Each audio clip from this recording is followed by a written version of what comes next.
ہمیں اپنے مقصد حیات کو جاننے کی ضرورت ہے۔ تو ہمارا مقصد حیات کیا ہے؟ ہمارا مقصد حیات یہ ہے کہ اس دنیا کی ہر چیز سے ہم فائدہ ضرور اٹھائیں، مگر اس کے فائدہ اٹھانے میں ہمارے پیش نظر یہ ہونا چاہیے کہ اللہ رب العزت کا حکم ہمیں کیا ہے۔ کیوں کہ انسان کو اللہ نے اس لیے بنایا تاکہ وہ خالق اور مخلوق کے حقوق کو ادا کرے اللہ کی رضامندی کے لیے۔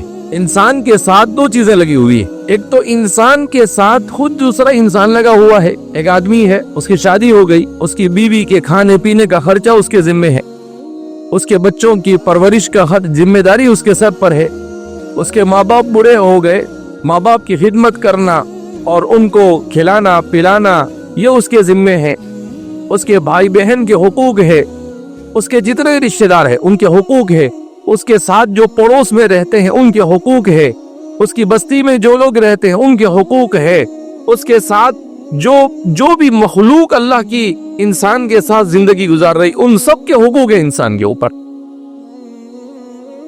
اب سوال پیدا ہوتا ہے کہ سب کے حقوق ادا کرے گا تو انسان کو کیا ملے گا؟ سب کے حقوق جب ادا کرے گا تو انسان کو چونکہ اللہ نے صرف اس دنیا کے لیے نہیں بنایا بلکہ انسان کو اصل کیوں بنایا ہے؟ انسان کو اللہ نے بنایا ہے آخرت کے لیے۔ کس کے لیے بنایا ہے؟ آخرت کے لیے۔ اور آخرت میں انسان کے سامنے دو ہی آپشن ہے، دو ہی راستے ہیں، یا تو جنت کا راستہ یا جہنم کا راستہ، یا شیطان والا راستہ یا پھر انبیاء والا راستہ۔ اگر انسان شیطان والے راستے کو اختیار کرتا ہے تو وہ انسان کو جہنم میں پہنچائے گا، اللہ کی رضامندی حاصل نہیں کر سکتا ہے۔